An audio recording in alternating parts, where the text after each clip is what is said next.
The tea bag has been sitting in the mug for 20 minutes now, turning the hot water into something dark and far too bitter to drink. I'm sitting on the edge of the radiator in the hallway, listening to the steady drip of the loose pipe in the sink. You left your heavy leather jacket draped over the dining chair, the one with the torn pocket that I kept meaning to sew up. I put my hand inside it, looking for a stray box of matches, and found a crushed receipt from a bar I've never heard of. I remember standing in the kitchen on a quiet Thursday night, watching you slice lemons for the water in 2 tall glasses. I thought about how lucky I was just to breathe your air, how time slows down when a real and honest moment passes. I was completely unguarded, left my front door unlocked and wide, gave you the key to every room, every corner of my mind. I thought we were building something solid out of oak and stone, never realizing you were holding a hammer behind my back the whole time. I was madly in love until you shattered me, left the sharp silver pieces right where the sunlight hits the floor. Now I'm stepping on the edges every time I try to move, trying to remember who I was before you walked out the door.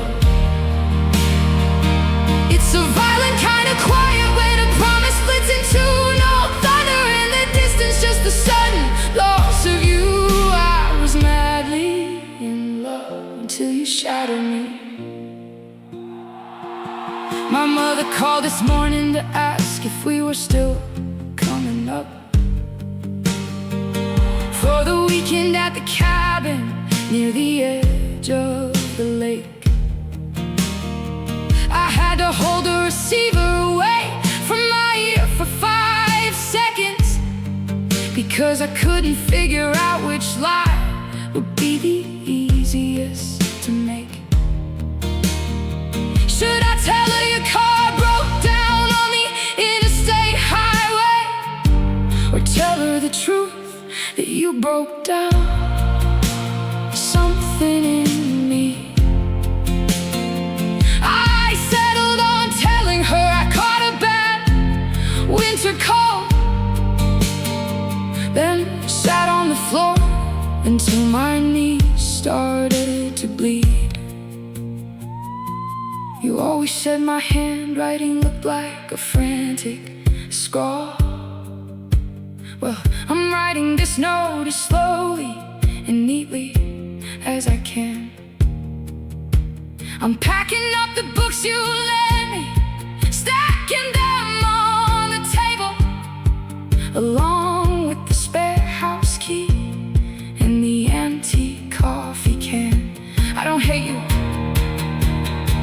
That is the strangest part of this whole mess. Hate takes too much energy, and I'm empty to the bone. I'm just staring at the wall where your shadow used to fall, learning how to sit inside a house that feels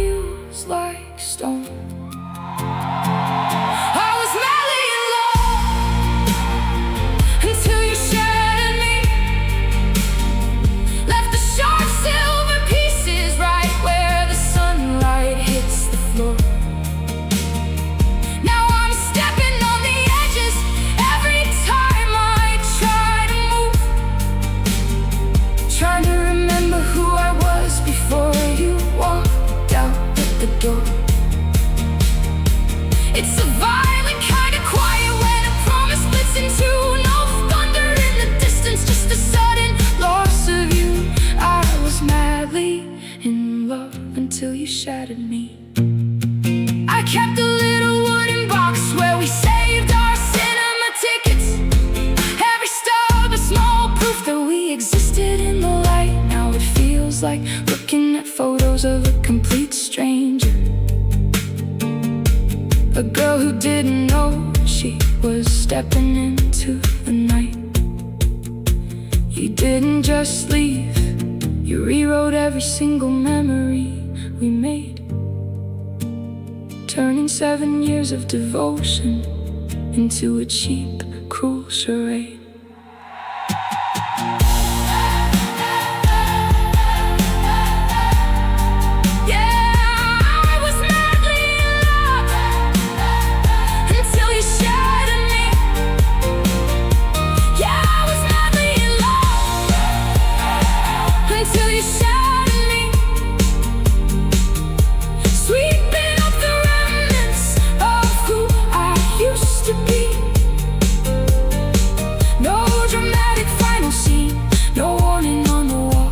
Sudden heavy silence in the quiet after the fall.